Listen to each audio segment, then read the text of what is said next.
Recently I made a video about Helldivers 2. I couldn't have made it in a worse time, even if I tried. In a few hours of its getting released, a massive storm has unleashed all over Helldivers 2 socials. At the time of making the video, I thought that Sony was the only one forcing Arrowhead to make that decision about linking accounts to PlayStation Network. But recently a new information has surfaced, and it turns out that supposedly the Arrowhead studio, according to one of the support employees going by the name of Misty, was the one wanting the linking to happen in the first place. That, combined with the poor handling of the situation by one of the community managers, Spitz, completely sent the community absolutely apeshit. Now I think that everyone likes to root for the underdog, hence it was very easy to start flaming Sony for everything. I mean, they are one of the easiest scapegoats after all. A big corporation that has already fucked with the communities their games have gathered on multiple occasions. What I mean to say is that they aren't exactly hard to dislike, similar to Ubisoft or EA, or Microsoft for that matter. Don't get me wrong, they still royally messed up, because if you look at the screenshots here, they got caught changing their own frequently asked questions section to suit the new development. But yeah, if you gave me 10 hours to rant about Sony, I'll tell you to fuck off and come back when you're willing to make it 20. Another thing is Spitz's response to people rightfully being upset about having to create a PlayStation Network account. Some countries cannot do it. Additionally, Sony had multiple data breaches in the past, putting people that have accounts there at risk of having their data leaked. On top of all that, forcing people to do something that they claim is trivial is pretty scummy if you ask me. If it is truly that minuscule and irrelevant and trivial as you claim, then why do you force people to do that in the first place? I thought Steam had Steam IDs to identify every account. Can't you use those? I mean, that's what literally every single multiplayer game on Steam has been doing for almost 2 decades. But yeah, let's take a brief look at the community manager responses. Of course, keep in mind that the community manager is definitely a trained professional and that they are trained in not antagonizing people that they are selling the product to. I think that's like common knowledge. Now let us witness some of these spicy takes Spitz has been making on Discord.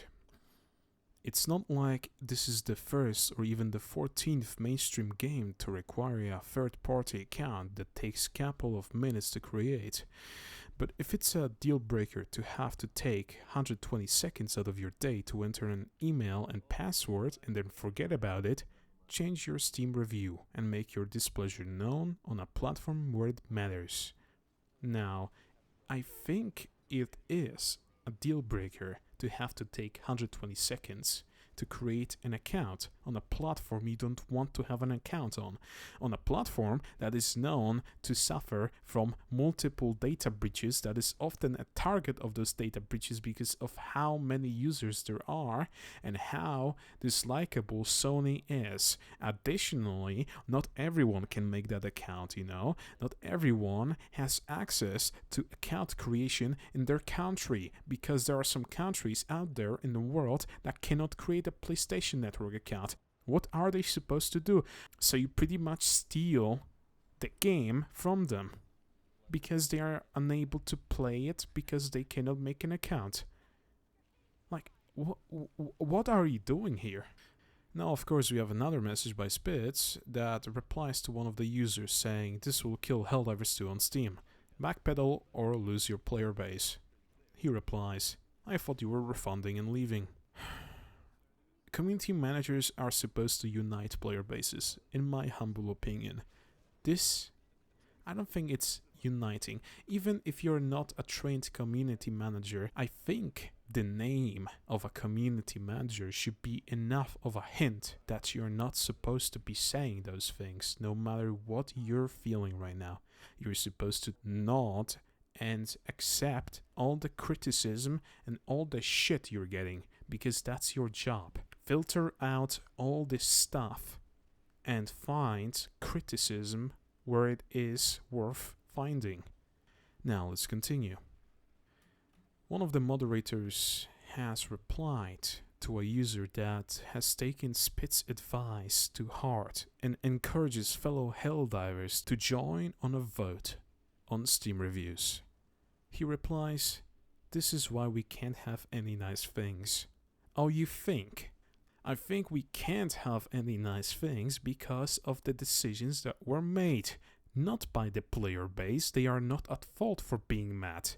No, it's you and only you that made them mad. And now you have to deal with the consequences of that. And don't act like you don't deserve any of this. You 100% deserve every single drop of hate that is being spilled right now. Because that's what happens when you make bad calls. And what you're supposed to do is to take it, apologize, get Sony to agree to reverse whatever you're doing, and hopefully make it up to the community. And hope that they'll forget about it. Then we have Twinbeard, another community manager. It is from yesterday, and he was replying to one of the Discord posts. And he replied that it's Sony's decision, not theirs. Then why is one of your employees going on Twitter saying something different? I mean, you work at the same company. I think you would realize what's happening, unless what you said is untrue and the employee did not see you lie, so they didn't know you lied, so they were completely fine with telling the truth because they didn't know they were not supposed to tell the truth, that they were supposed to stick to the lie. I mean, it's a far stretch, but it's either this or someone's lying out of their ass. Which one is it? We'll find out soon enough, I think. So, how do those developments affect my review? Well, they do make my opinion different now. As before, I said it's fine if you buy the game because it's 100% playable, it's just you're gonna be dealing with annoying bugs. Now you're going to be dealing with your account getting locked out unless you simply create a PlayStation Network account. I was hoping that they would revert the decision by the time the video went live, but they did not. It's gotten only worse. So with clear conscience, I cannot recommend this game. What I can recommend with my clear conscience, however, is joining the review divers. So go out there, soldier, and make that red line even